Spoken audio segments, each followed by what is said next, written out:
Bueno, tengan todos y todas buenas tardes. Vamos a dar inicio a esta sesión 4. Vamos prácticamente a la mitad de esta unidad. A partir de esta sesión vamos a comenzar a, digamos, a aproximarnos un poco a algunas de las manifestaciones rituales del pueblo nahua de El Salvador en diferentes municipios, ¿verdad? A partir de la experiencia en diferentes comunidades. Quiero comenzar esta sesión antes, ¿no? de profundizar en los temas de esta jornada, en que podamos mirar un pequeño video.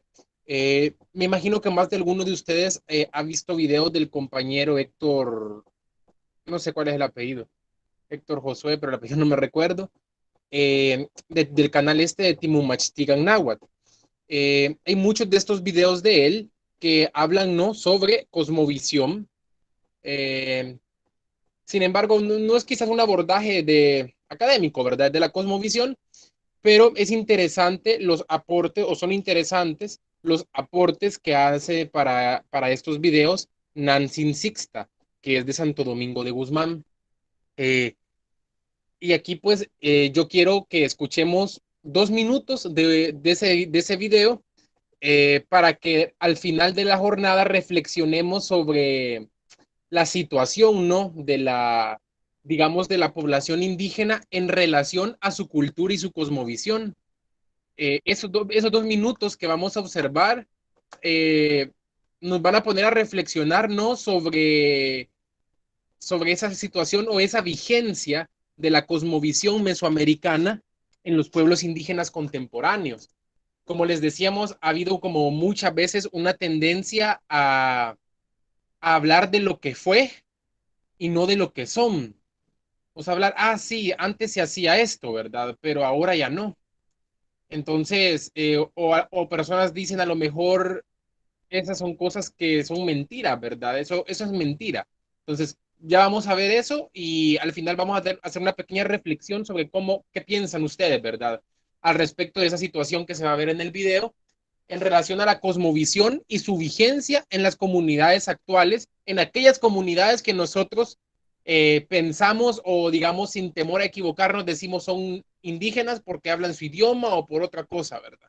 Entonces, no sé, Josué, si nos apoyas ahí para poder ver esos 2 minutos del video.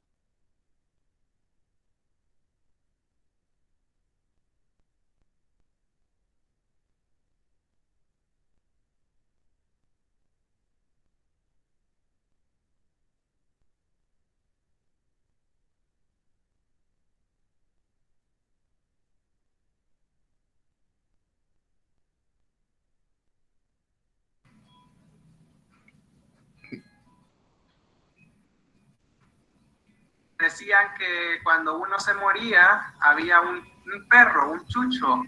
Lo escuchan. Sí. Vaya. Ahorita pues se los dejo ahí. Que nos cruzaba un río. Y ahí no será que a quien se llevan es el túnel. En la historia, en ese caso. Sí. No será que, ajá. Ese es nada más una historia. Sí. Eso nada más es una historia. Porque creemos lo que está escrito. Lo que está escrito sí es cierto. Sí. Y lo que no está escrito son historias que nos han dejado nuestros seres queridos de aquel tiempo. Pero son bonitos los cuentos. Sí, bonitos. Sí. Y en ese caso usted sabe que ese perro se cruzaba el río, pero era un perro que uno tenía en la casa, o era un perro... No sé, Josué, si lo podés volver a poner para que lo escuchen desde el minuto 51 y medio. Contaba mi abuelito, de veras. Nos manda. ¿Va a ponerle pausa? Un momento. Vaya, no es mucho en realidad el video. A mí lo que me interesa acá, que ustedes puedan observar ese minuto que vamos a ver sobre un tema, ¿verdad? Un tema que es parte, ¿no?, de la cosmovisión náhuatl, cuando se le está preguntando a una hablante de náhuatl en relación, ¿no?, a esa parte de la cosmovisión. Entonces, solo para contextualizar, Santo Domingo de Guzmán es un pueblo con, digamos, que ha experimentado una transformación religiosa enorme, ¿verdad? Mucha de su población se ha convertido al protestantismo y eso ha traído alguna serie digamos, de impactos, ¿no? En la cosmovisión indígena local. Entonces, oigamos este minuto de cuando le hace esta pregunta a Héctor a Nancy Sixta y la respuesta de Nancy Sixta, y al final de la jornada vamos a reflexionar un poquito sobre eso. Dale, José. Ayer nos da el túnel, por eso cuando venimos a esta vida del túnel ya lo traemos. Y entonces, en cambio, los animales, los pajaritos, todo lo que hay sobre la tierra, eso no tienen túnel, solo el ser humano tiene túnel. Ya, gracias. Y Nancy, por último del túnel, porque nos falta elegir todavía. Del túnel, Nancy, tengo una pregunta. Hay una historia que contaban los abuelitos de antes también, que decían que cuando uno se moría, había un perro, un chucho, que no cruzaba un río. Y ahí no será que a quien se llevan es el túnel, en la historia, en ese caso. Sí. No será que, ajá. Ese es nada más una historia. Sí. Eso nada más es una historia, porque creemos lo que está escrito. Lo que está escrito sí es cierto. Sí. Y lo que no está escrito son historias que nos han dejado nuestros seres queridos de aquel tiempo. Pero son bonitos los cuentos. Sí, bonitos, sí. Y en ese... Hasta ahí, Iván. Sí, hasta ahí. Gracias, Josué. Bueno, sobre eso vamos a hablar al final de la jornada y ahora sí vamos a lo que nos atañe en este día. Como les mencionaba, damos inicio a este conjunto de sesiones que tratan de explicar, ¿no? O aproximarnos a algunas de las manifestaciones rituales que existen entre los pueblos nahuas del Salvador. ¿Por qué era importante, decíamos en las primeras sesiones, el tema del ritual? Bueno, porque cosmovisión, mito y ritual son tres elementos que están interconectados.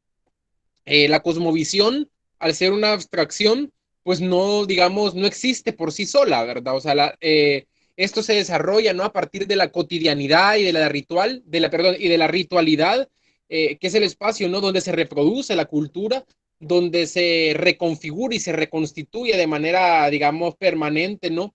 La forma en la que los seres humanos de la cosmovisión indígena se relacionan con los seres no humanos, ¿verdad? Y eso pues nos remite, ¿no? A toda esta lógica de la conformación del mundo y la posición que tiene cada uno de los elementos en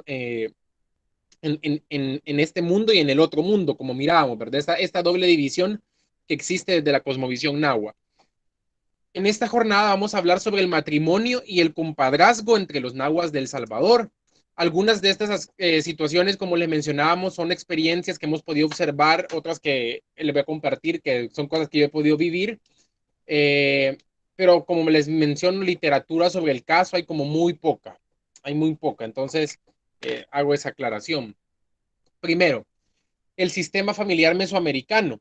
En la antropología social, a lo largo de su desarrollo, se interesó por estudiar, digamos, diversas instituciones sociales vinculadas a la reproducción social y cultural. En este caso, pues, el matrimonio y el compadrazgo son dos de esas instituciones fundamentales, ¿no? Para comprender las nociones de parentesco entre los nahuas de El Salvador. O sea, no podemos comprender quién va a ser familia o no, ¿verdad? De la perspectiva indígena, si no analizamos, si no investigamos, si no nos aproximamos a la lógica que tiene detrás, ¿no? El matrimonio y el compadrazgo y cómo eso se hace, digamos, efectivo a través de la ritualidad. El parentesco es una construcción cultural. A veces estamos como muy casados en muchas de estas ideas que son la muerte, la vemos como algo biológico, o sea, muchos de los aspectos, ¿no? Que en la naturaleza la vemos como algo, valga la redundancia, natural, cuando muchos de estos aspectos pues son construidos e interpretados social y culturalmente por cada grupo humano. En este caso, el parentesco es una construcción cultural en la medida que cada sociedad define las reglas que rigen dicho ámbito. Cada cultura define quién es incorporado al grupo familiar y quién no a partir de diferentes procedimientos. Aquí sí, ¿verdad? Hablamos de la consanguinidad, de la afinidad y de la ritualidad. Cuando hablamos de la consanguinidad, estamos hablando, pues, de ese vínculo de sangre, ¿verdad? Yo tengo un hijo, pues, él de manera consanguínea, él sí es parte, ¿no? De la familia. Cuando hablamos de afinidad, hablamos de estas alianzas matrimoniales, ¿verdad? Cuando somos personas que no somos de la misma familia, pero nos unimos a partir de esa institución social. Y el tercero, la ritualidad, que es donde entra esta parte, ¿no? Del compadrazgo, muy común en muchas de nuestras comunidades. Retomando a David Robichaux, nos dice que, bueno, los sistemas de parentesco se constituyen en manifestaciones culturales, ya que a través de él no se ponen en evidencia esta serie de valores y prácticas culturales que se han heredado y que se han forjado históricamente. Es decir, si una sociedad tiene una forma de relacionarse, de casarse, una forma de asentamiento, ¿no? Con relación a su familia o grupo doméstico, pues no son cosas, digamos, universales, porque si no, pues todas las sociedades tuviésemos la misma forma de estructura de la familia, la misma forma de asentamiento, e interpretaríamos de la misma manera dichas relaciones. Entonces, David Robichaux nos dice, bueno, no, eh, constituye no una manifestación cultural en tanto que reproduce estos valores y prácticas culturales que el grupo ha heredado y que ha forjado históricamente. Esto pues debido a que se sustentan en determinadas éticas y seleccionan en distintos grados a mayores y menores, a mujeres y varones. Aquí hay un tema no eh, parte no de la antropología del parentesco, digamos, se centraba en investigar las relaciones que se construían del género en cuanto a la herencia, ¿verdad? Y en cuanto a las alianzas matrimoniales. Entonces, por eso es que también va a ser muy frecuente que en todos los estudios sobre el parentesco, desde la antropología, eh, se genera, ¿no? Se genera como ese abordaje, ¿verdad? O ese interés. Desde la antropología del parentesco, pues han surgido diversas teorías en torno al parentesco. Una de ellas, pues, la teoría de las alianzas propuesta por Claude Lévi-Strauss para el tema de los matrimonios. Sobre eso no vamos a ahondar, pero que sí es importante destacar que sobre el parentesco, pues, hay diferentes abordajes, ¿verdad? Dependiendo, ¿no? De la corriente teórico-metodológica que el investigador selecciona o a la cual se adscribe para analizar este fenómeno social. Porque hablamos de un sistema familiar mesoamericano. Bueno, David Robichaux sostiene que en Mesoamérica, o lo que hoy sería el área mesoamericana en el presente, posee una serie de características en cuanto al parentesco que las diferencia de otras áreas culturales. Y ya vamos a ver cuáles son, desde la perspectiva de Robichaux, estas características que los diferencian y cómo esas características al menos pues las vamos a poder nosotros conocer de manera empírica en El Salvador y sobre todo en las comunidades indígenas. El matrimonio. Los abordajes sobre el matrimonio y la familia se habían centrado en esa configuración europea occidental a partir de matrimonios monógamos, bilineales y familias nucleares. ¿Qué quiere decir? Cuando surgen, ¿no?, la mayoría de las ciencias sociales y también las ciencias antropológicas, el modelo de referencia, ¿verdad?, era Europa. Por lo tanto, digamos, cuando hablábamos de familia, pues se partía, ¿no?, del modelo de la familia europeo y todo lo demás que estaba fuera, pues era como algo que estaba fuera o transgredía la norma, ¿verdad? O era visto, digamos, en términos peyorativos. Por eso es importante, ¿no?, esta lógica del etnocentrismo para comprender esto. Esta familia, ¿no?, esa configuración de la familia europea, o sobre todo occidental, a partir del matrimonio monógamo, es decir, entre parejas que son estables, bilineal, en el sentido de que se reconoce la descendencia tanto por el padre y la madre, y familias nucleares, ¿verdad? Sin embargo, dicho universal fue poco a poco superado, producto de las investigaciones sobre las otras formas de matrimonio. Por ejemplo, habían matrimonios que se caracterizaban por la poligamia, ahí era por la poliginia y la poliandria, ¿verdad? Ya sea que un hombre tuviera diferentes esposas o una mujer tuviera diferentes esposos, y otros tipos de familias, ¿verdad? Como la familia extensa o el grupo doméstico. Muchas culturas generan mecanismos para vigilar la obligación adquirida por el hombre durante el matrimonio a partir del pago que hace a la familia de la mujer. Eso es bien interesante porque eso es como algo también común o recurrente en muchas de las comunidades indígenas contemporáneas y en otras culturas. El hecho de que para el casamiento, ¿no? Para la boda, para la pedida de mano, existe, ¿no? Una serie, un mecanismo que garantiza que el compromiso que está asumiendo el hombre, ¿verdad? Al desposar a una mujer, es recordado, ¿verdad? O sea, que no solo es solo por decir así, me voy a casar, ¿verdad? Sino que eso adquiere, ¿no? Una connotación de una fuerte inversión, sobre todo económica. Igualmente, existen prohibiciones de carácter social vinculadas al parentesco consanguíneo y ritual, es decir, cada cultura nos va a decir con quién te puedes casar y con quién no. ¿Y por qué no? O sea, existe una lógica, ¿verdad? No solo es no porque no, ¿verdad? Sino que existe una lógica. Y el ritual del matrimonio en Mesoamérica, pues contribuye a la reproducción social y cultural del grupo, fundamentada en la cosmovisión. Es decir, en el ritual del matrimonio vamos a observar cómo se reproducen ideas hasta de la misma configuración de la humanidad, digamos, desde cuando Dios le dice al hombre cuál es su tarea y cuando y la tarea de la mujer, ¿verdad? Entonces son aspectos, ¿no? Que refuerzan esta visión del hombre y la mujer, y vamos a ver otros significados que el matrimonio nos está proveyendo a través de su práctica ritual. Si tienen alguna inquietud, pues levanten la mano, colocan algún comentario acá y le vamos dando solución en el transcurso de la jornada. No tengan pena. Vaya, ahora quiero que veamos un pequeño video.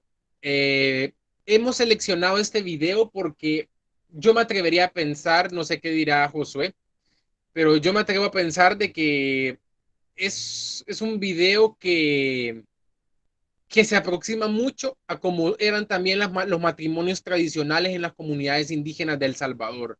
Obviamente con sus diferencias, con sus matices, pero mantienen como esa lógica de la estructura. Entonces, vamos a ver ese video para seguir para seguir con la jornada. Adelante, Josué.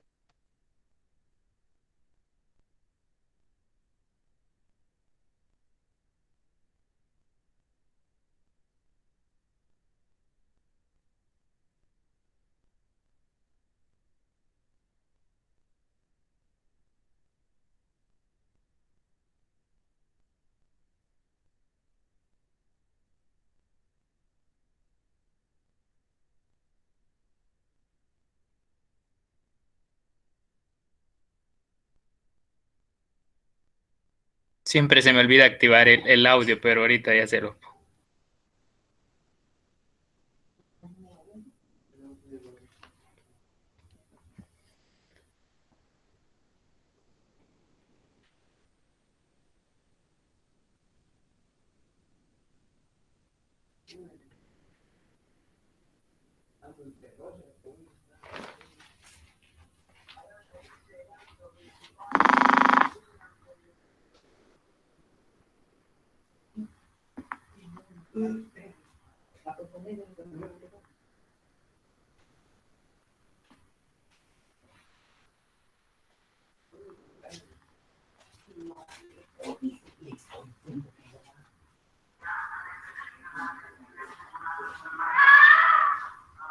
Ella se llama Rafaela Ponce Ponce y tiene 14 años de edad. Él, Vicente Shelwa Contreras, de 17 años, había pedido formalmente a la muchacha desde hace algún tiempo. Cuando la pidió, le regaló una cruz de pedimento, unos aretes y un anillo de plata. Estas prendas son hechas por los plateros de la región por encargo del novio. El día del pedimento, también llevó chiquihuites con pan y fruta para ella y su familia.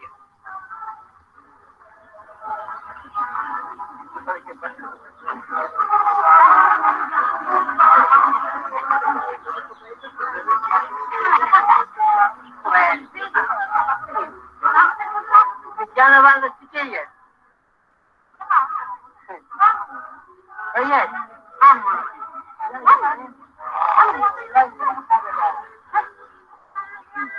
Acompañados de los fiscales, autoridades tradicionales del lugar, los padres de los novios y sus compadres se dirigen a la casa de los padrinos de bodas para disfrutar de un desayuno compuesto de chocolate, pan y agua.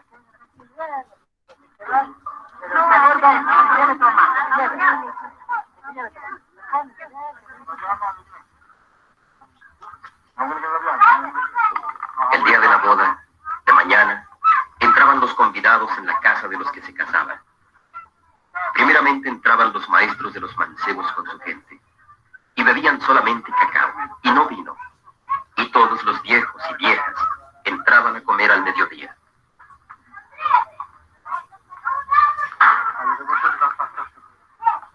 Échale.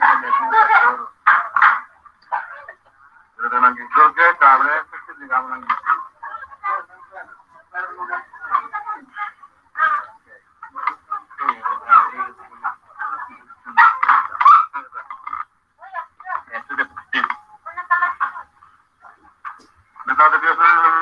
Bien dispuesto del 12 básico, que no yo después de no le estoy esclaya.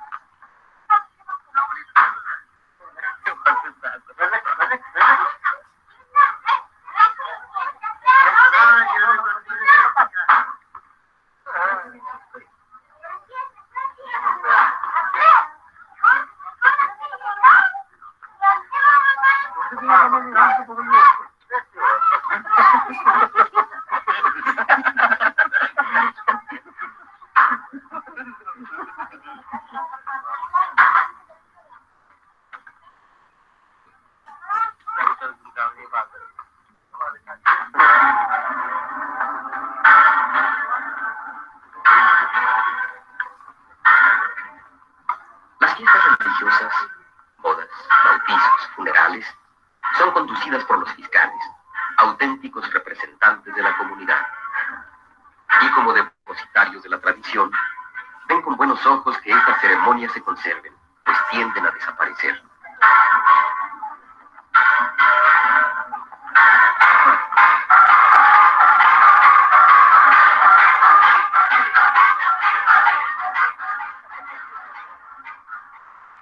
Llegan a la casa de la novia.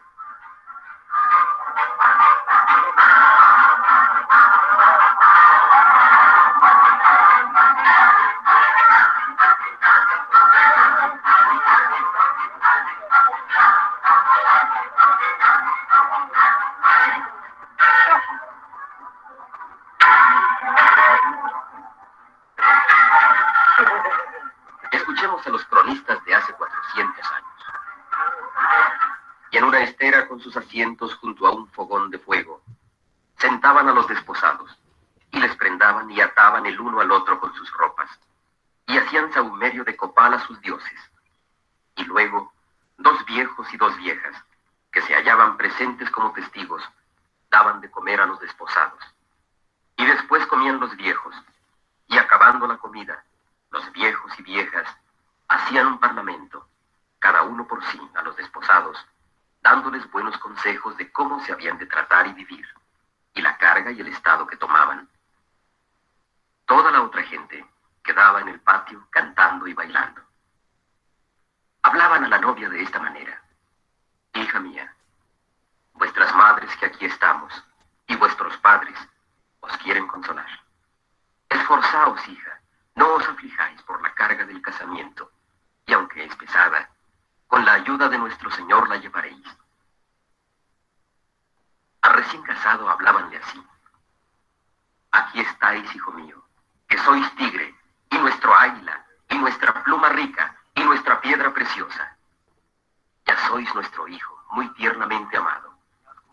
Entended, hijo, que ya sois hombre, porque ya sois del estado de los casados, que es Tlapalihui. Para que sea buena voluntad, musicar William Dios primero, antes prese que no mucho para cama, que mucha ya, y no tengo Dios primero, antes prese que no mucho para cama, eso es aceite, entonces Dios primero, antes prese que no mucho para cama.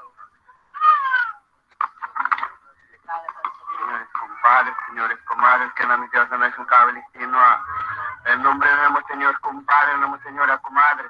Pues mismo que hemos dispensado filistino, es que con lo que tampoco yo soy que guardo más filistino, de un perdido pan y cantar tipo, para que sea buena voluntad, que me ofrece felicidad y mi persona se sirvan, Dios primero, cuando después que no mucho para acá, mavitotti, pagwel mes que mo dispensar velitino, kawas que mo tapa por velitino, que la mentira no tenga por velitino.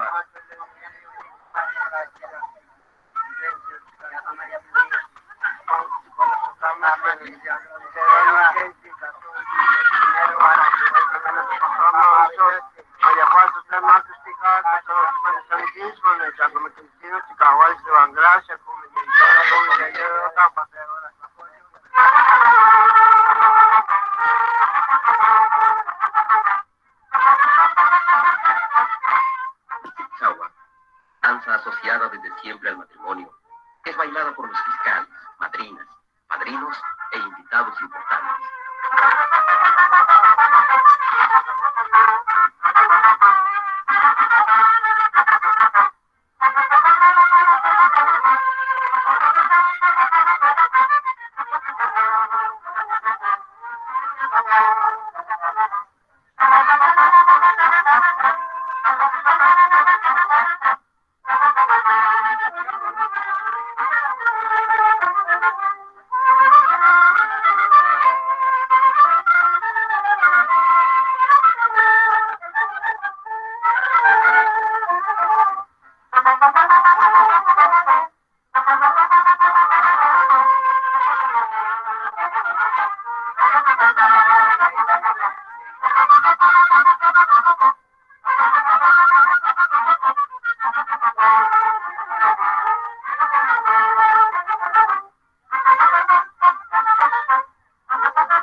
Los niños ocupan un lugar muy especial entre este grupo.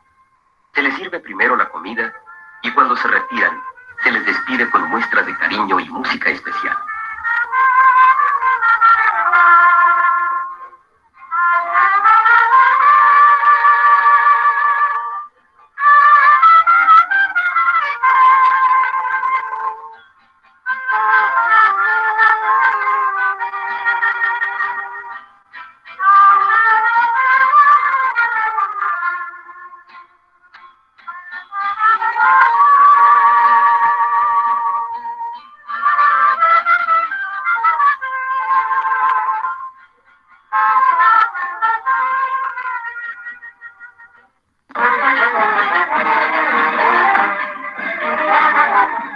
Al atardecer, después del regio banquete en que se consumieron 4 puercos y 38 guajolotes, uno de estos profusamente adornado con los ingredientes necesarios al mole, fue regalado a los padrinos de casamiento.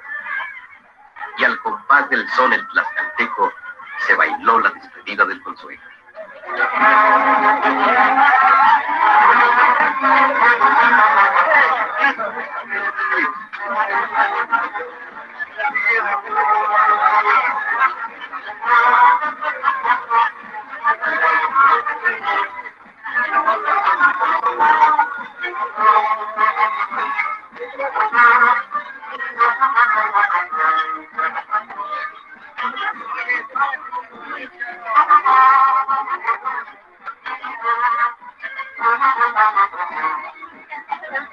Órale, báilale. Báilale.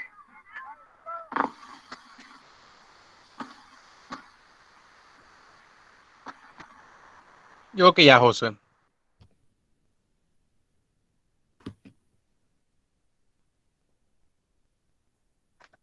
Bueno, ese pequeño video, el objetivo era como que nos fuéramos aproximando un poco a cómo eran y a cómo son en algunos pueblos aún las bodas tradicionales. Yo creo que muchos es como uno de los temas que desconocemos y que a lo mejor nosotros ni nos imaginamos que existan lugares donde todavía pues la gente se case de esas maneras, ¿verdad? O que no se casen como ya es lo regular, ¿verdad? Acá en El Salvador, la gente que se casa, por supuesto.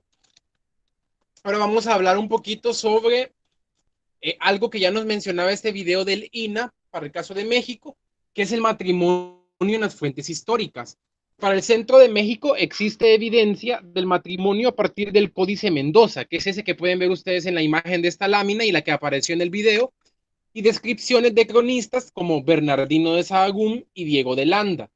La estructura de los matrimonios, según estas fuentes, pues básicamente nos dicen que existe, ¿no?, una edad en la que ya los hombres y las mujeres están aptos para desposar. Por lo tanto, los sacaban del Telpochcali, ¿verdad? Que era como una casa donde ellos se formaban. Después se desarrollaba la pedida de mano a una muchacha en edad para ser desposada. Buscaban a mujeres que fungían, ¿no?, como esa función de representantes, las cuales pues iban en nombre del novio hacia la casa del padre de la novia, para pedir la mano, ¿verdad? El padre de la novia no debía aceptar a la primera, ¿verdad? Después ya, digamos, llegaban a un acuerdo. El día de la boda se visitaba la casa de la novia, hay comida, bebida, les colocaban un petate frente al fogón y los ancianos les daban consejos. Esa práctica de colocar un petate, digamos, hincarlo, darles consejos, una práctica que se mantiene vigente en las bodas tradicionales nahuas del Salvador. Y vamos a platicar un poquito de eso, pero al menos hay algunos elementos de los que se mencionan, ¿no?, en este video y en este códice que son comunes, ¿verdad? Al menos a nivel simbólico. Obviamente sabemos que son de pueblos completamente diferentes, como los mexicas de Tenochtitlan con los pipiles de acá de El Salvador. Sin embargo, hay elementos comunes, ¿verdad? Hay elementos interesantes. El día de la boda se visitaba la casa de la novia.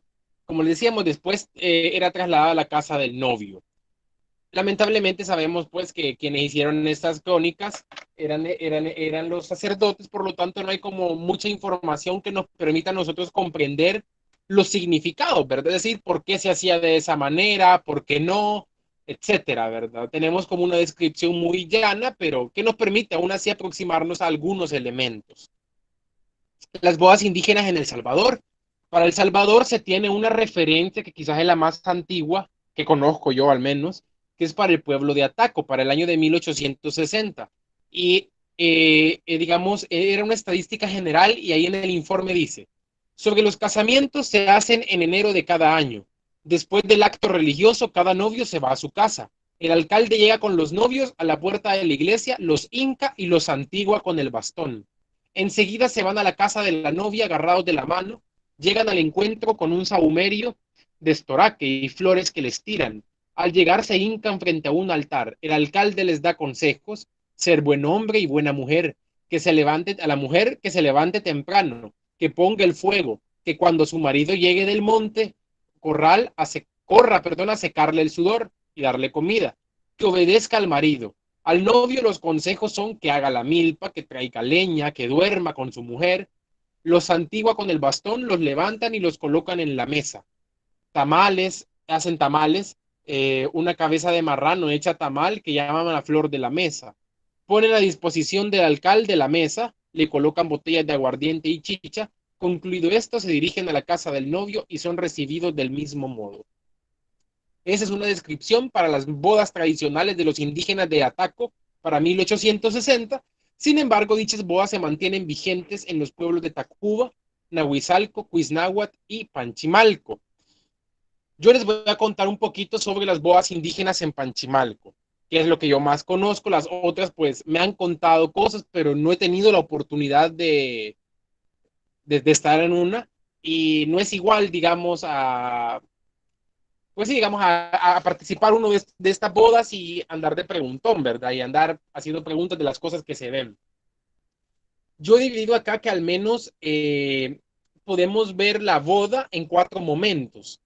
1, el trato. 2, la víspera de la boda. 3, el día de la boda. Y 4, la apertura de los regalos.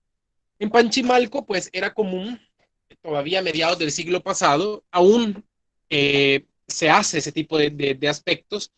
No, digamos, de la misma manera que hace 100 años, pero porque obvio, se van actualizando, se van cambiando, pero las familias hacen un trato. sobre todo las familias indígenas que están muy ligadas a la costumbre, a la que en el municipio llaman la costumbre o el costumbre.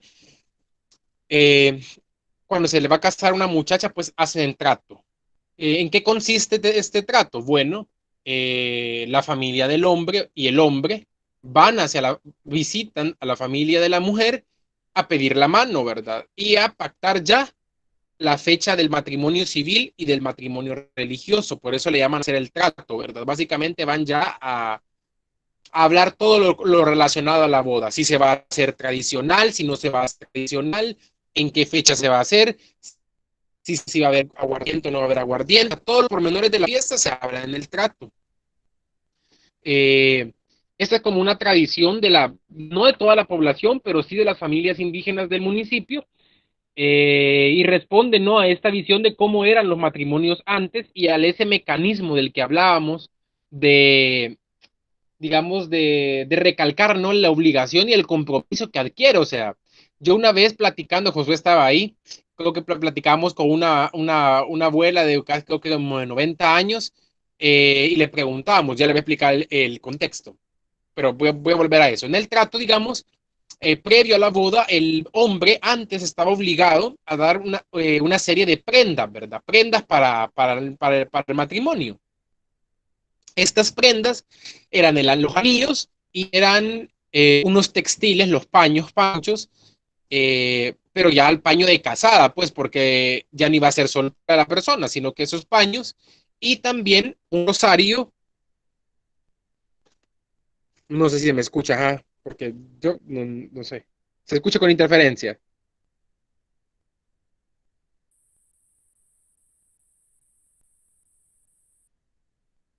Qué raro.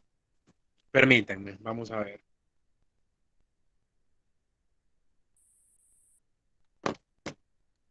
Hola, hola, ¿y ahora cómo se escucha? Ah, pues quizás el problema Se es de escucha ustedes. bien. Yo creo que puede ser problema de conexión o de dispositivo. Sí, perfecto. Entonces les decía que una de las prendas que digamos, que se daba, ¿no?, a las novias y que el hombre estaba obligado a dar era un rosario de plata. Ese era un arte, digamos, creo que a nivel de El Salvador, solo ahí se utilizaban con ese fin matrimonial. Era un rosario hecho de coralitos rojos y monedas de plata. Eh, Básicamente, pues, esta prenda, ¿no?, este rosario de plata, simbolizaba el poder, ¿verdad?, de la familia del hombre, según la cantidad de dinero que este rosario llevara consigo. Habían rosarios que podían tener, digamos, el equivalente, ¿no?, a un mes y medio de salario. Y era una de las prendas que portaban las mujeres cuando iban a misa, ¿verdad? Entonces, el hombre era el encargado de dar eso, ¿verdad? Dar el paño y dar los anillos. Y esa era parte como de algunos de los compromisos económicos. Entonces, esos mecanismos no se activaban, ahora se activan todavía, pero no de la misma manera. Bueno, digamos, ellos llegan al acuerdo, ¿no?, de desarrollar la boda, y la boda se va a desarrollar, digamos, un domingo. Entonces, los preparativos comienzan el día sábado. El día sábado digamos, se dan diferentes actividades. Primero, una comitiva de mujeres lleva el desayuno. Hay un intercambio de desayunos. El hombre manda el desayuno y la familia de la mujer manda el desayuno después de que el hombre ha llegado, ¿verdad? La familia del hombre ha llegado. Posteriormente, a eso de las 10 de la mañana, más o menos, mandan otra comitiva de mujeres y hombres a dejar el presente a los padrinos. ¿Qué es lo que se manda ahí? Bueno, se manda las ropas de los novios, se manda pan, se manda plátano, se manda chocolate, se manda marquesote, se manda azúcar, se mandan gaseosas, se mandan pollos muertos, porque los padrinos van a hacer tamales el día de la boda, ¿verdad? Entonces se manda eso. Allá pues los les reciben con la mesa, con bebidas, les dan pan, y la gente se regresa nuevamente a la casa del novio, porque eso lo hace el novio, la familia del novio. Posteriormente, a la hora del almuerzo, se manda un almuerzo. Ahí la gente le llama almuercearse, o sea, la gente se almuercea. el hombre tiene que mandar un plato especial de comida hacia la mujer y la mujer tiene que mandar el suyo. En el caso del hombre, manda pescado envuelto en huevo, tortas de huevo, arroz, queso, ensalada, tortillas que las hacen las cuñadas o familiares y son más pequeñas. Y todo eso se envía con una comitiva de hombres y mujeres. Y ahí van como anexos, no dos significados.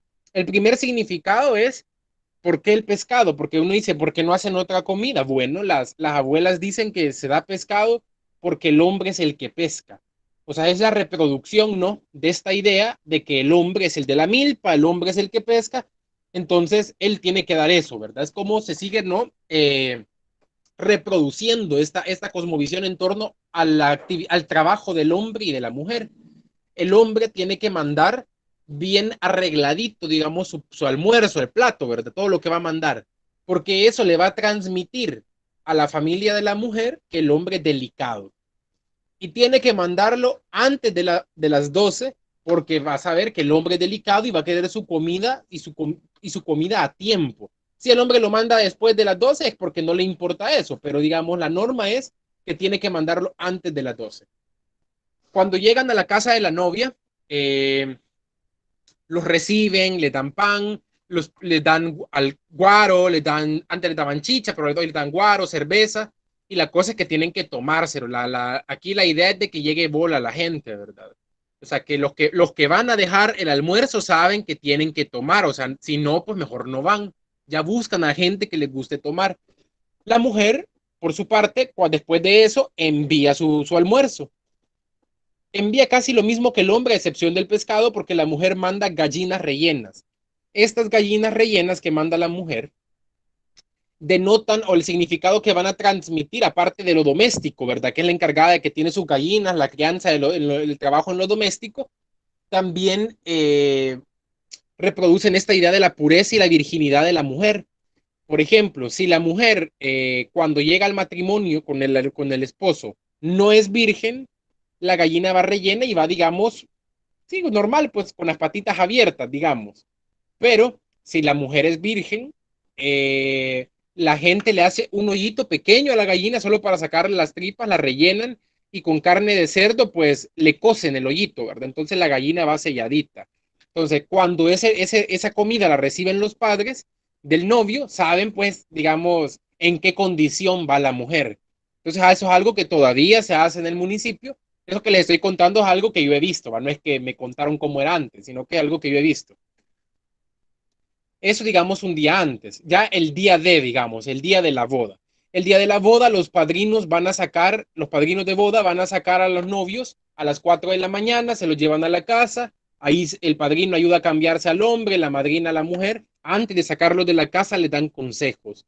O sea, ese rol no de los padrinos como los que aconsejan.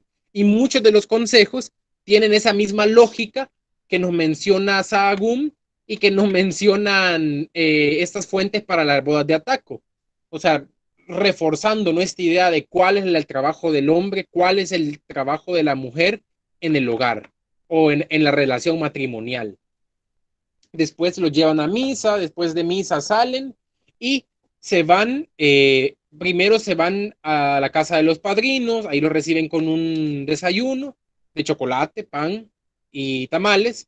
Luego se van a la casa de la novia, ahí los reciben también. Y luego se van a la casa del novio. Digamos, ahí cada quien tiene sus invitados, digamos, el novio tiene a su gente en su casa, la novia a su gente en su casa y los novios son los que andan como visitándose, ¿verdad? Hay un momento en el cual se da la compra de la novia. A la novia la compran con un gallo y con una gallina que llevan los papás y una señora que buscan como representante y un canasto con pan lleno de pan, chocolate y plátano. Entonces se van toda la comitiva, así como vieron casi en el video, ¿verdad? Que salió un señor con es de que no lo tengo, o sea, sí lo tengo, pero no aquí, por eso no se lo voy a poder compartir, pero creo que hay uno en YouTube, búscalo para mientras, Josué, por favor. Entonces, digamos, así como vieron ustedes que iba un señor en ese video de esa boda mexicana, ¿verdad? Con un canasto y que iban a entregárselo a la familia de la novia, así van con la familia del hombre, con los canastos, el gallo y la gallina, y al llegar, antes de recibirlo, tienen que bailar el gallo y la gallina. Y ya después de que bailan con el gallo y la gallina, se los dejan, luego se van la familia del hombre, la mujer llega, la familia de la mujer llega con los novios y ahí van a vender a la novia. Llevan solo un canasto con pan y chocolate, y digamos que ahí es donde acaba todo lo de ese día, así de manera muy escueta. El siguiente día, el día lunes, digamos, se da la apertura de regalos, cada quien con sus invitados abre los regalos en su casa, y se trasladan, ¿no?, hacia la casa del hombre. O sea, aquí la costumbre es reforzar esa idea del patrilocalismo o virilocalismo, en el sentido de que la nueva pareja se va a vivir a la casa del esposo o al terreno de donde viví, de los padres del esposo. Por eso es que muchas de las abuelas, cuando las vemos en un cantón, pues ellas no son originarias de ahí, son originarias de otro cantón, pero fueron a vivir al cantón porque se casaron, ¿verdad? Entonces, es parte como de esa lógica. Y el ritual nos permite, ¿no?, reproducir estas ideas.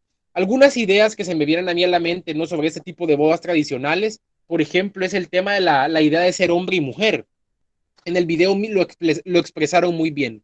Antes del matrimonio y antes de tener una familia, pues los jóvenes están como, no son niños, pero tampoco son adultos, ¿verdad? O sea, el estatus de hombre y de mujer se adquiere a través del matrimonio y de tener hogar. Y eso se reproduce en este tipo de rituales. La reproducción del trabajo según el género, como les explicaba, el tema de la virginidad y la pureza, como ya se los expliqué, el mecanismo de vigilancia al compromiso pactado, porque miren, estas bodas, para que alguien se case así como de manera tradicional, pues tiene que gastar un promedio de $2,000. $2,000 para una boda, más o menos, de $2,000 a $3,000. Entonces, por eso es que a la anécdota que les quería llevar yo, que de la abuela con la que hablábamos con Josué esa vez, nos decía la señora, ¿y a ustedes la pidieron? Sí, nos dijo, y le dieron el rosario, sí, nos dijo. Lo que hoy las bichas son dundas, hoy se van bien fácil, ¿no? Decía ella. Hoy, antes costaba que un hombre se pudiera casar con una muchacha, por todos los gastos que representaba y todo, digamos, todos los procedimientos rituales, ¿verdad? Como mencionábamos, se reproduce esta idea del patrilocalismo y el virilocalismo, que es este asentamiento, ¿no? Que la nueva familia, la nueva familia se asienta en la casa del esposo o en el terreno del padre del esposo, y eso es bien importante. Hay una obligación de los padres para la otra vida. Las personas nos mencionan que la obligación de los padres es que sus hijos se casen, y si logran, ¿no?, que sus hijos se casen por la Iglesia Católica, en la otra vida son recompensados. O sea, se les menciona que han cumplido con su papel en esta vida, en la vida terrenal. De igual manera, las personas que son casadas tienen candelas, ¿no?, que alumbran su camino durante su viaje hacia la otra vida. Entonces, digamos que responde también a esa lógica, ¿no?, del otro mundo, ¿verdad? Lo que se hace acá, pues tiene repercusiones directas allá. No sé si hallaste un video así para poner un fragmentito, Josué. Sí, en YouTube hay uno. Ahorita lo voy a poner,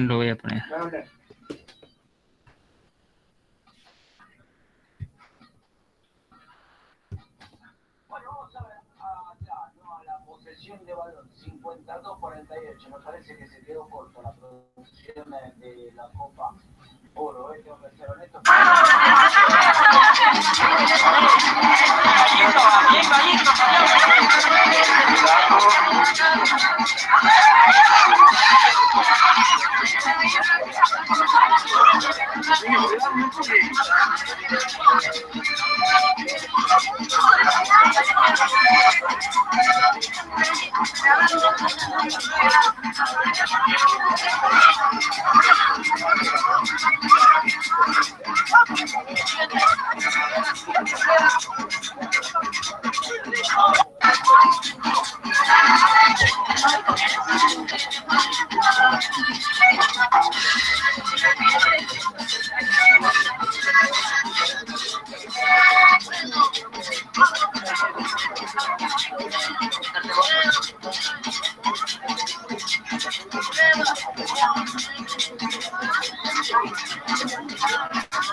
Yo digo que con eso,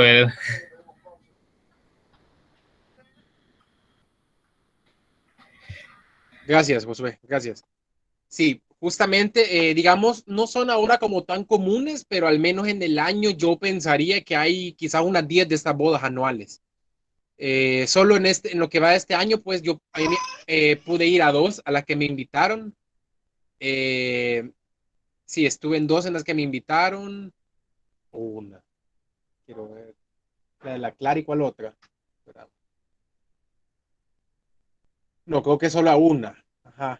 Sí, una boda me invitaron así este año. Hace poco hubo una boda así en San Isidro. Hace poco hubo otra boda así en Azacualpa. O sea, la gente de las comunidades indígenas así se casa. Y a veces hay como algunas adaptaciones, ¿verdad? Porque a veces las parejas no son de ahí. O sea, digamos, porque antes eran de un cantón, o sea, si son del pueblo, pues visitan las casas, pero si el hombre es de San Miguel, por ejemplo, pues hay como hay unas adaptaciones, ¿no? Al ritual, pero se desarrollan. Eso depende, ¿no? Al final de las familias. Entonces, eso sobre las bodas, ahora vamos a hablar un poquito sobre el compadrazgo. Según Mendoza Ontiveros, pues el compadrazgo es una red de relaciones de parentesco interpersonales basadas en el parentesco espiritual reconocido por la Iglesia Católica. El compadrazgo en Hispanoamérica sostiene este autor Foster que actúa como una fuerza integradora y que cohesiona a las comunidades al formalizar ciertas relaciones interpersonales, conductas recíprocas en patrones de costumbres para que el individuo alcance un grado de seguridad económica y espiritual.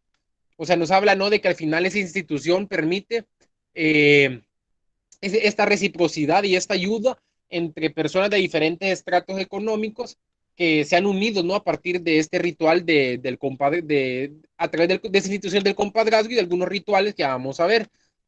Hacen participar a sus miembros en un grupo que se ayuda en sus necesidades económicas, sociales y espirituales o religiosas. Se ayudan para las enfermedades, se visitan, se llevan comida y se cuidan. Ambas fomentan la moralidad reconociendo obligaciones mutuas y patrones de acción. Esto lo plantea Foster, ¿verdad? Ambas facilitan la ley y el orden, dan ayuda espiritual, especialmente en la muerte, y ambas refuerzan la solidaridad social a través de ritos prescritos en ocasiones religiosas y en crisis del ciclo vital. El compadrazgo pues se desarrolla en 2 direcciones, por eso era importante iniciar con el matrimonio. ¿Por qué?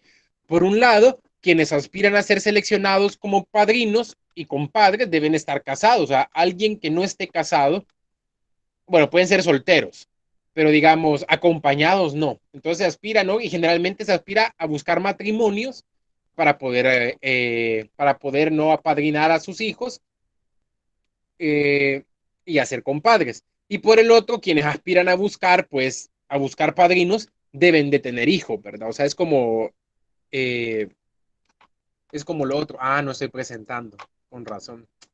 Permítanme. Ahí está. Gracias, Josué. Entonces, como les menciono al final, pues es como por esas 2 vías, ¿verdad? Si vos querés ser, o si a vos te buscan como padrino, pues al final tenés que estar o soltero o casado, pero de preferencia no casado, se buscan matrimonios.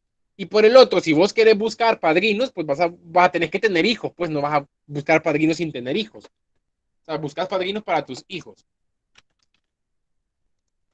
En ese sentido, el bautizo, pues cuando una familia vaya, aquí quizás voy a pedirle a Josué que nos apoye con un poco esa historia que él conoce en Santo Domingo de Guzmán sobre cómo eran los bautismos previo a, digamos, a la presencia tan fuerte de la iglesia.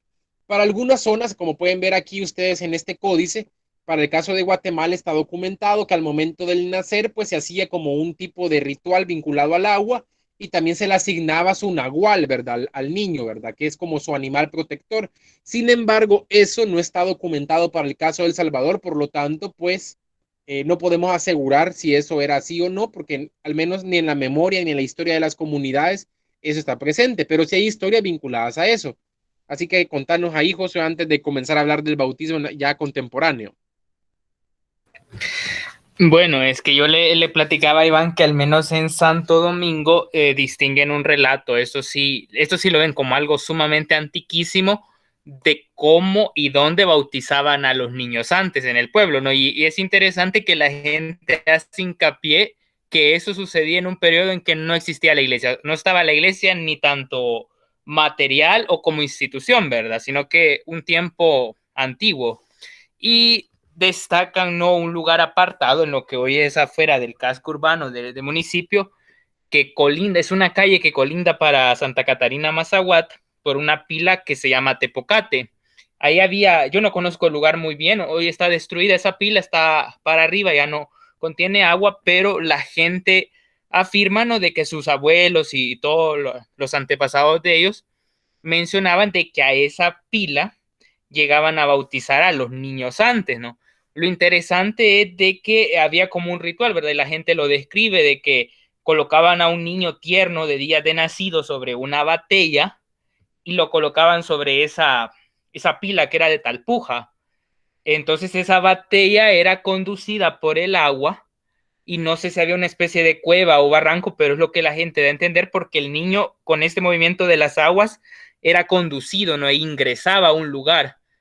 Y bueno, en ese lugar no se sabe qué es lo que el niño miraba o qué cosa pasaba con el niño. Lo que sí es que al venir de regreso el niño podía venir contento o podía venir llorando y la gente interpretaba tanto la alegría como el llanto de diferentes maneras. Por ejemplo, si el niño regresaba riendo, decían que ese niño traía virtud, que era un niño que probablemente tenía talento para ser brujo, porque venía feliz, ¿verdad? Salía feliz de ese lugar.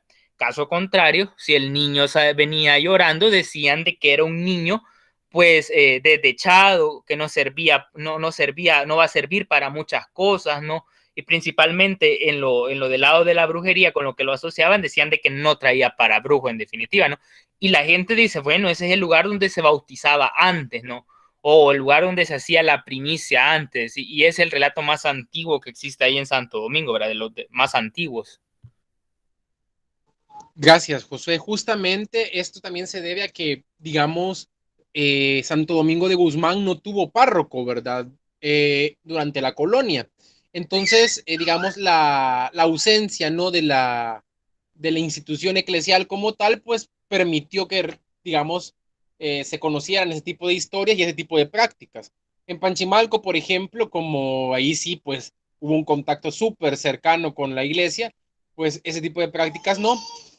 Sin embargo, lo que sí mencionan, o sea, y es como algo interesante, es de que la pila bautismal del municipio es un nacimiento de un río que le dicen Apancinte, y que ese río pues pasa abajo de la iglesia y que iba a salir a la ceiba, al tronco de la ceiba, donde fue encontrado el patrono de Panchimalco. Entonces, lo vinculan, ¿no? Con eso, pero digamos hasta ahí, o sea, al final no es que lo llevan a un río, pero digamos, por lo menos a manera del relato, siempre lo vinculan a que no es un agua cualquiera, ¿no? Sino que es ese nacimiento, ¿verdad? De agua, el que pasa por ahí, y ese misma agua donde el vertiente de donde estaba el señor de Roma.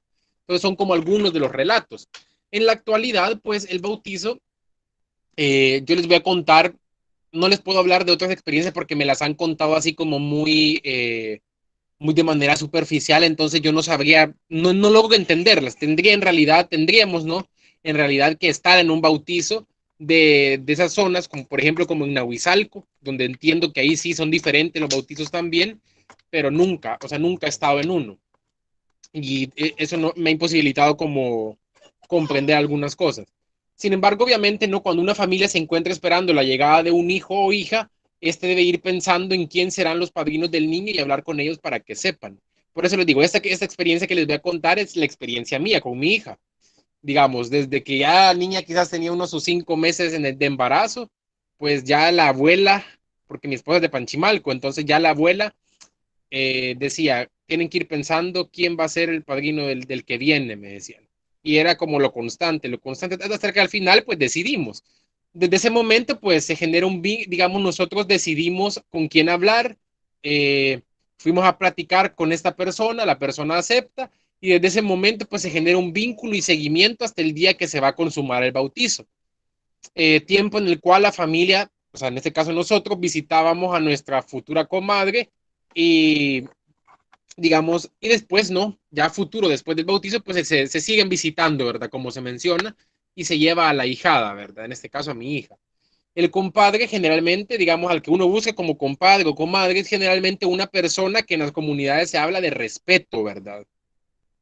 Otra vez, seguros. No, y sí se ve. Yo sí estoy viendo la presentación. Ustedes no. Yo sí veo la imagen, bueno, la slide que dice La el imagen. Sí, donde dice el bautizo. Sí, ¿verdad? Sí, es esa. Sí, esa. Ah, pues perfecto. Entonces, digamos, el compadre generalmente es esa persona con esa idea de respeto, ¿verdad? O sea, eso es como muy común en todos nuestros pueblos hablar de que es una persona de respeto. Digamos que tiene una conducta, digamos que no transgrede las normas sociales o que lo que es mal visto dentro de las comunidades. Al mismo tiempo, pues también tienen que tener cierta posibilidad económica, aunque la gente no lo expresa, pero generalmente las familias buscan también personas con, no ricas, pero sí que tienen un nivel económico quizás diferente o superior al de la familia del niño. Eh, digamos, debido a las obligaciones no que contraen con su ahijado en caso de ausencia de los padres y en el ritual mismo. Las obligaciones de los padrinos con su ahijado el día del bautizo, pues básicamente es obsequiarles la ropa, pagar algunos gastos en la iglesia y obsequiarles una candela. Posteriormente, pues va a estar más como obligado a obsequiarles cosas a sus ahijados y aconsejarlo, ¿verdad? Son como algunas de las obligaciones del padrino. El ahijado, pues básicamente debe saludar con respeto a sus padrinos siempre, visitarlo en fin de año o cuando se visita, pues llevarle también un presente en cada visita. Ya les voy a describir un poquito cómo fue mi experiencia y se la voy a describir con base a imágenes.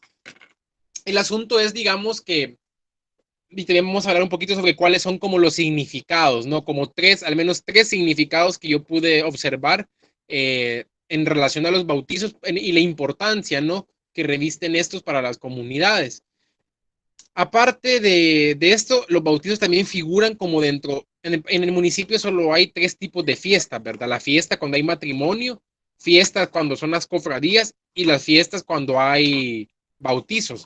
O sea, cuando dicen que es fiesta es porque tienen como la misma estructura en el sentido de que hay música, hay comida y otros aspectos más. Entonces, por ejemplo, hay gente que su bautizo es como muy, digamos, muy modesto, y hay otros pues que lo hacen fiesta, pues, o sea, que es una fiesta propiamente, o sea, hay como esa diferencia entre el bautismo normal y cuando hay fiesta, ¿verdad? Entonces, yo este año bautizamos nosotros a mi hija y fue fiesta.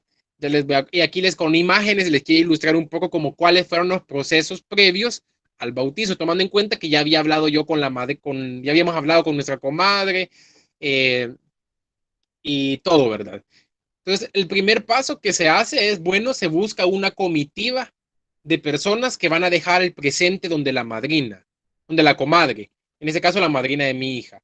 Eso se hace un día antes y se envían esos canastos. Un canasto se envía con marquesotes, chocolate, azúcar, gaseosas y otro canasto iba con el almuerzo para la madrina.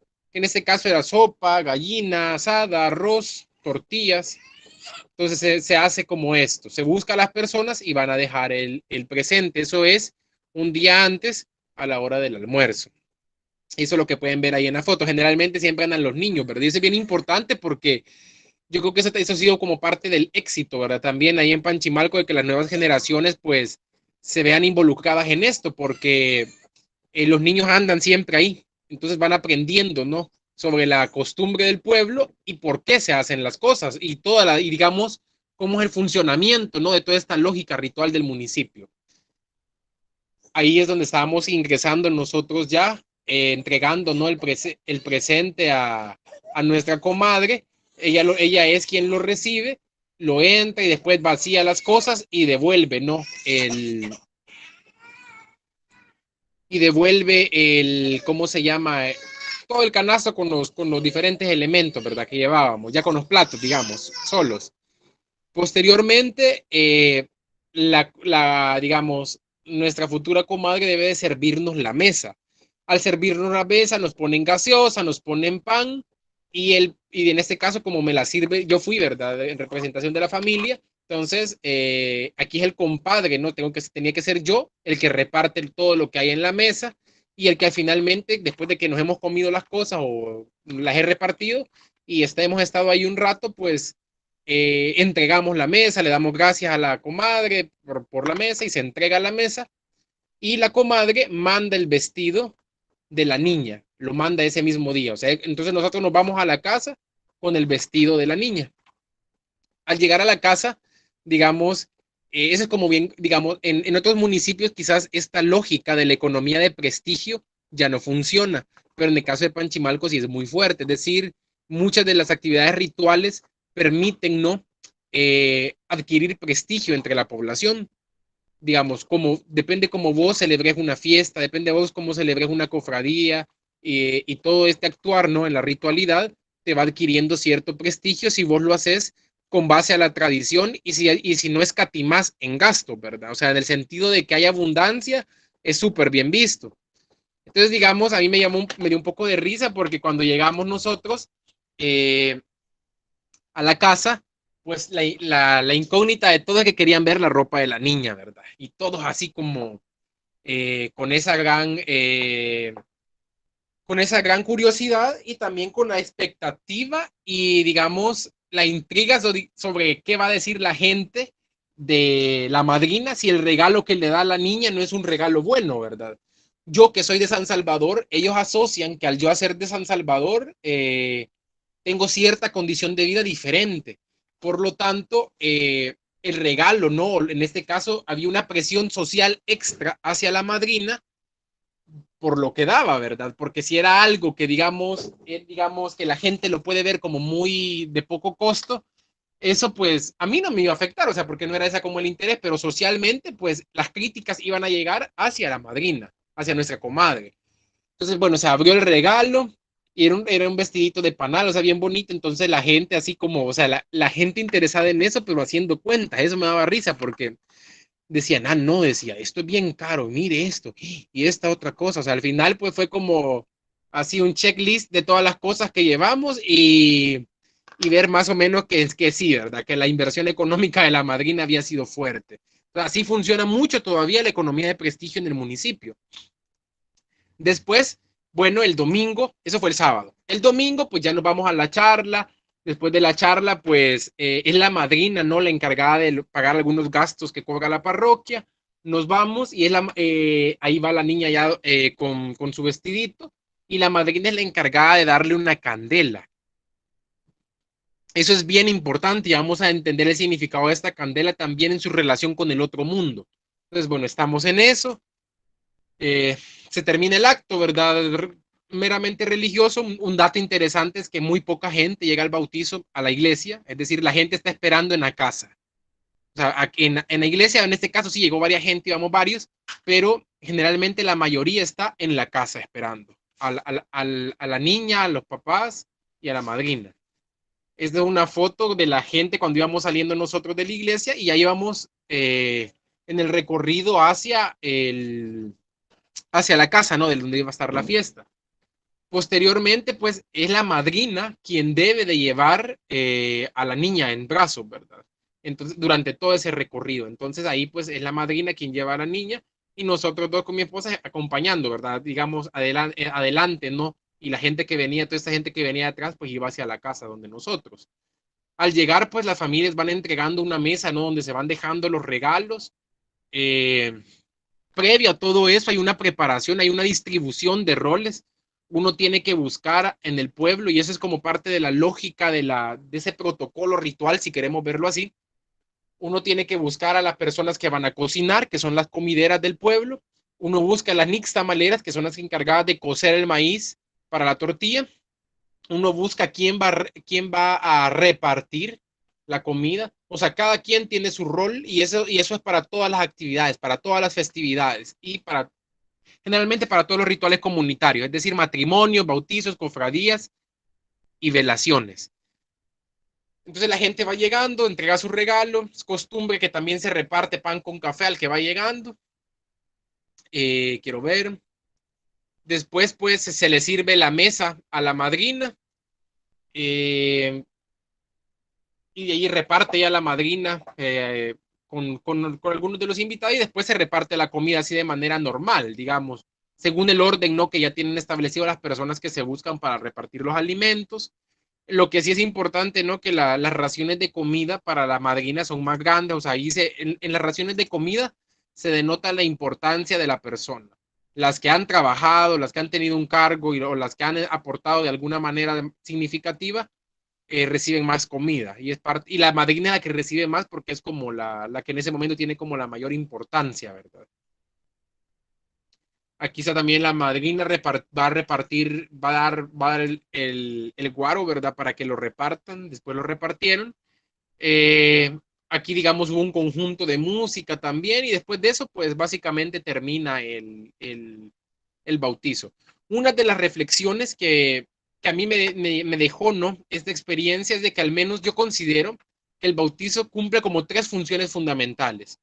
La primera es una función de protección al niño. Eso sí no lo tocamos mucho acá, lo vamos a tocar en la última sesión de la unidad en relación a los malos espíritus, pero se cree, ¿no?, que un niño que no está bautizado es proclive, a que los malos espíritus actúen sobre él, lo enfermen y puedan morir, ¿verdad? Entonces, el bautizo no tiene como esa lógica de protección, ¿verdad? Bueno, ya le echaron el agua bendita, ahora pues ya no se le van a acercar estos malos espíritus. Eso por un lado. Por otro lado, sabemos también el significado religioso en el sentido de que se inserta, ¿no?, a la comunidad cristiana católica. Y el tercer significado, que es como a mí el que yo interpreto, eso sí, interpretación como muy mía, es el hecho de que a partir del bautizo es que la persona es incorporada, ¿no?, al grupo social y a la red de parentesco y de amistades que construye la familia, en este caso, los padres de la criatura, ¿verdad? Previo a eso, es como la presentación en sociedad, es decir, aquí nosotros básicamente, y las personas cuando hacen ese tipo de actividades, están presentando al niño ¿a quién? A su comunidad, a su familia, a los amigos de su familia, es decir, básicamente a su comunidad, a su red, ¿verdad? Entonces, ya saben, ¿no?, cuál es su familia y ya son incorporados al grupo. Entonces son como los 3 elementos que yo logro como destacar de la importancia, ¿no?, de los bautizos. Y esta sí es una práctica que en el casco urbano va como mermando, hacerlo así como fiesta, pero en los cantones es como muy común. Aún en el casco urbano, pero como les digo, a veces es el tema económico también el que imposibilita desarrollar este tipo de prácticas porque implica, ¿no?, una inversión fuerte en alimentación y en otros aspectos. Entonces, este es como lo que teníamos preparado para esta jornada. Ahora vamos ya con la ronda de preguntas, dudas, comentarios. Así que les escuchamos. Aquí ya tenemos la primera que levantó la mano. Quiero ver. Ileana, adelante, Ileana. Buenas tardes. Yo tenía un par de preguntas. Bueno, empezando con lo que dijo de último, bueno, es como tipo comentario. En la parte que usted dijo que interpreta como el paso, una función número 3 es como el presentar el bebé o la bebé ante la sociedad de la comunidad religiosa. En algunas, tal vez en algunas otras culturas, sí es como un hecho, porque, por ejemplo, yo tengo una amiga que es de Oaxaca y ella es de la comunidad indígena zapoteca, y ellos antes de llevar al bebé o a la bebé al bautizo lo tienen que llevar a presentar primero. Ellos dicen que si le van a hacer la presentación ante la iglesia y ante los conocidos antes del bautizo. Ellos hacen ese paso primero antes de bautizar al bebé. Entonces, bueno, relativo a eso, solamente quería comentarlo porque como que me relacioné con eso cuando se comentó eso. Y también una pregunta relativa al bautismo. ¿Los padrinos pueden ser familiares o no? ¿O tienen que ser gracias. Ese es otro elemento. Sí, justamente yo creo que cumple, fíjate, Ileana, casi la misma función, ¿no? Por eso me interesaba a mí destacar de que la mayoría de la gente estaba en la casa esperando a la niña, no en la iglesia. O sea, y ahí es donde uno dice, bueno, ¿cuál es como la importancia, ¿no? Una importancia más, yo lo veo así, ¿no? Una importancia más hacia su incorporación a la comunidad que el tema religioso. O sea, sí tiene que ver, sí es importante, pero no sé, la actuación de la gente, la participación de la gente, me da a entender que es como mucho más importante el tema de incorporarlo ya a su comunidad, ¿verdad? Porque ahí ya va a conocer a sus tíos, a sus padres, a sus abuelas, etcétera, ¿verdad? Y sobre eso que mencionan, justamente no pueden ser familiares, al menos allá no pueden ser familiares, eso es mal visto, es súper mal visto, o sea, tiene que ser gente externa a la familia. Otro caso, un aspecto que se me fue la onda a mí comentarles en el caso de los matrimonios es de que, digamos, cuando se consume el matrimonio, uno pasa a ser parte de la familia. Por ejemplo, ya uno con los primos de ellos somos primos, o sea, digamos, aunque no tengamos relación consanguínea, pero ya los primos de mi esposa son mis primos. Sus tías son mis tías y así y viceversa, ¿verdad? Y eso es algo, digamos, que lo mencionabas a las fuentes coloniales, ¿no? Que cuando reciben, a eso sí no se los dije también, se me ve que sí, es que como tantas cosas, en las bodas, digamos, cuando llegan a la casa del novio y de la novia, los novios son hincados en un petate en la puerta de la casa. Ahí los reciben los papás del novio y en otra casa los papás de la novia, y les dan consejos y les dan la bendición, los levantan y los llevan a la mesa. Entonces, se mantiene como esa lógica y ahí es donde lo aceptan como hijo, ¿verdad? O sea, al final lo aceptan a uno como hijo y se da como ese otro paso, ¿verdad? De que ahora, pues, por ejemplo, con mi esposa es así también, digamos, ya dicen que son mis primos o que soy su tío y así, ¿verdad? Porque es como la lógica, ¿no? Del parentesco. Gracias, tenía una última pregunta. ¿Tienen padrinos de boda? Sí, los padrinos de boda generalmente ahí son los padrinos o lo que se busca, ¿no? Es de que quien te apadrinó en el bautizo sea tu mismo padrino de bodas.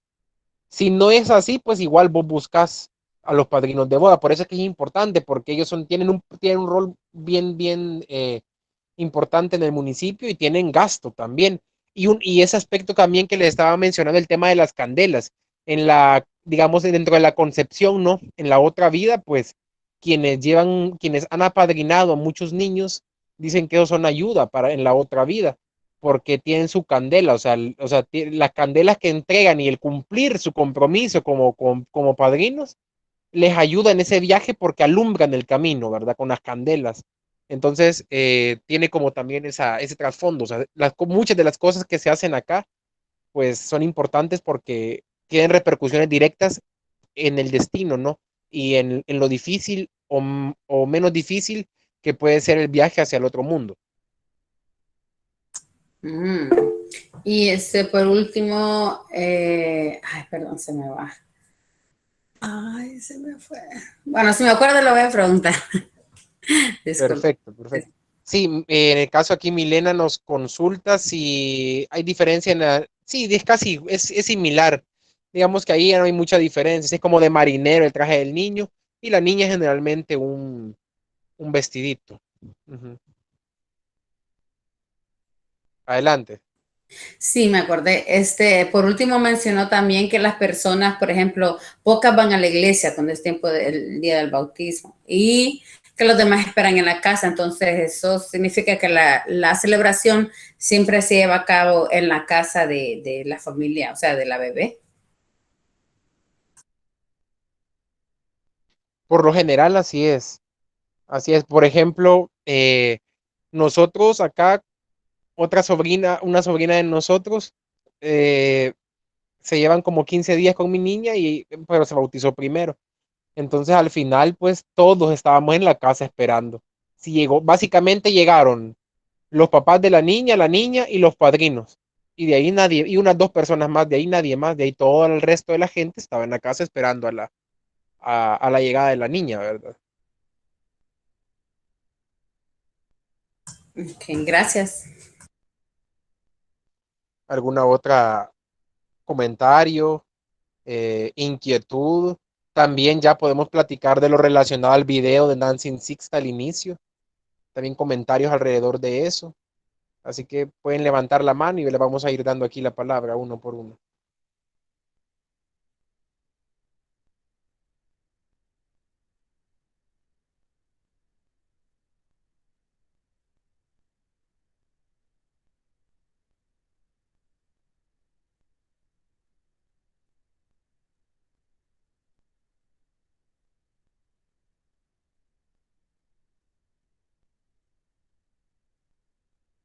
¿Alguien, alguna inquietud, algún comentario? Y si no, igual podemos platicar ya de lo del video. ¿Qué les pareció, digamos, ese minuto que vimos en relación a lo que le estaban preguntando? De ese elemento de la cosmovisión vinculada a la otra vida. Adelante, Corina. Pues me llamó bastante la atención lo del baile como con guajolote en la boda y el otro pedacito como que era un pollo o un gallo. Eso no me quedó como muy claro qué representaba.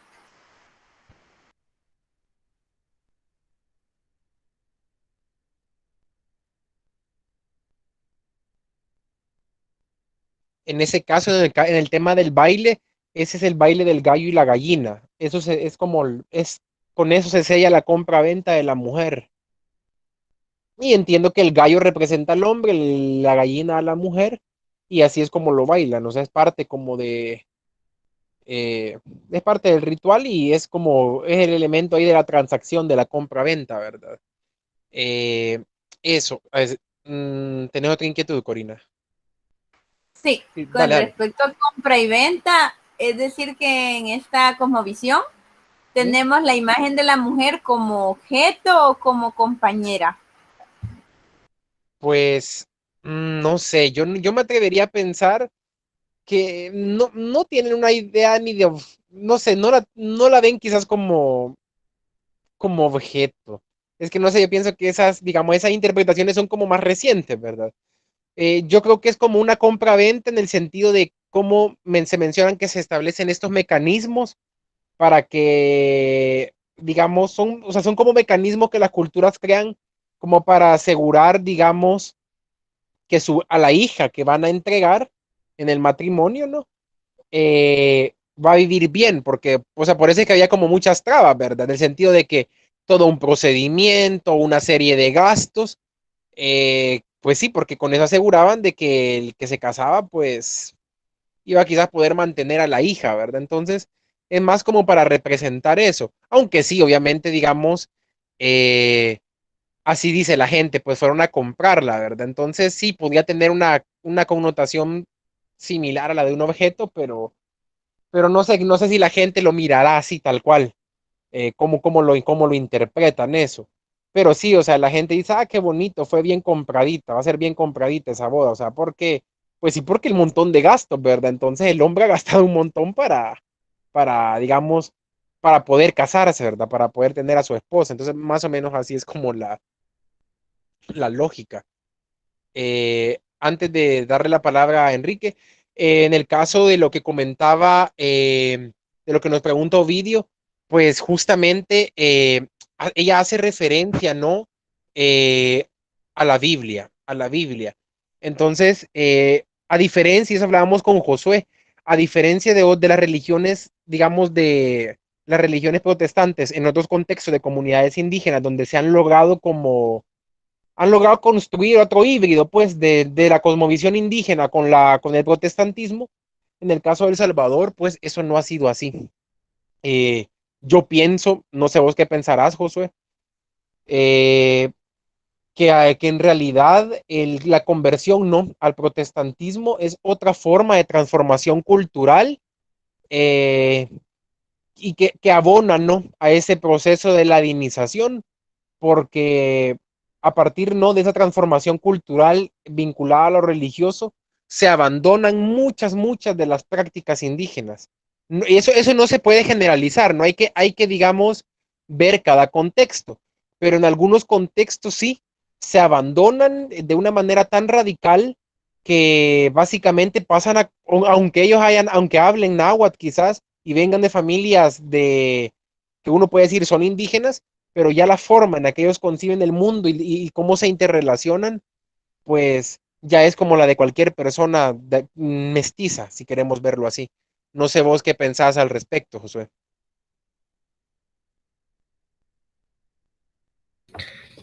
Si querés que hable José Enrique y al final comento. Perfecto. Buenas noches, Josué e Iván. Sí, yo tenía una inquietud con lo del video que pasaron al inicio, que hablaba la Nancy. ella decía que lo que estaba escrito era válido, pero lo que era contado no. Entonces como que parece que le daba validez a lo que estaba escrito realmente. Entonces en esa parte me llamó mucho la atención. Es decir, sí hay elementos escritos de historias que ellos dejaron, ¿verdad? Los antiguos.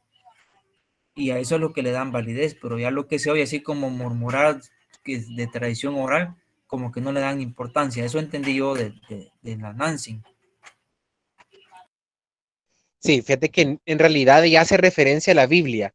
O sea, ella cuando habla de lo escrito, cuando vemos todo ese video, hace referencia justamente al tema bíblico, digamos, e incluso dice de que muchas de esas costumbres era de gente ignorante, o sea, de gente que no tenía temor de Dios, gente ignorante que sí, o sea, que hacía eso por la ignorancia, ¿verdad? Entonces, ella ya no se ve parte, incluso dice que su mamá o su abuela eran rezadoras, pero, o sea, se ve, o sea, hay un corte, ¿verdad? Hay un corte bien fuerte.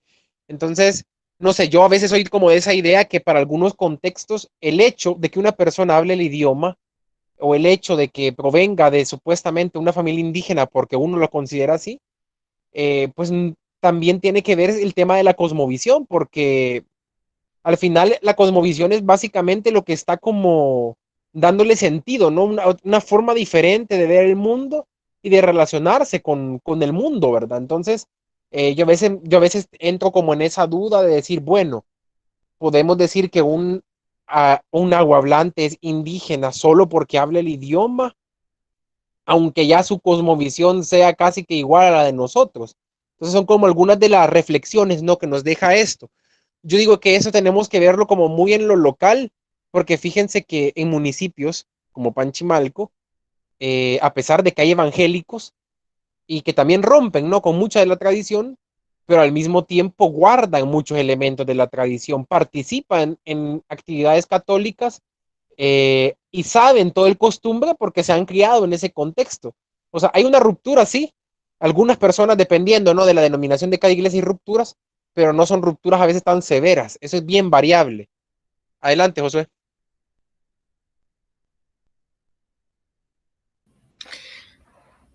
Bueno, sí, ¿verdad? Lo que comenta Ivane es bastante cierto. Lo que sí, con lo que yo me voy a quedar al final de cuentas es eso también.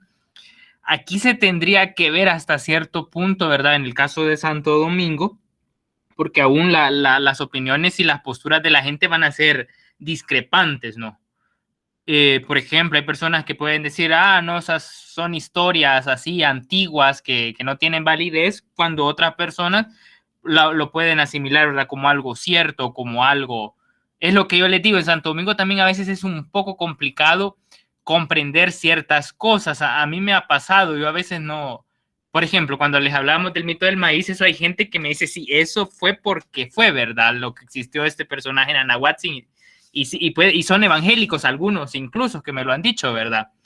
O por ejemplo, el hecho de que una señora va a una iglesia protestante y me dice, no, pero el día de la cruz no falto, ¿verdad? Porque tal cosa, ¿verdad? Entonces ahí hay bastante una mezcolanza de alguna manera en algunas actividades. Lo que sí es cierto es de que a nivel general, porque la cultura indígena ya estaba desgastada antes de que se diera este auge de las iglesias protestantes, es que cuando éstas ya incursionan en las comunidades, pues al estar ya muy desgastadas y habiendo ya perdido muchos elementos, estas terminan de acabarlos por completo, ¿no?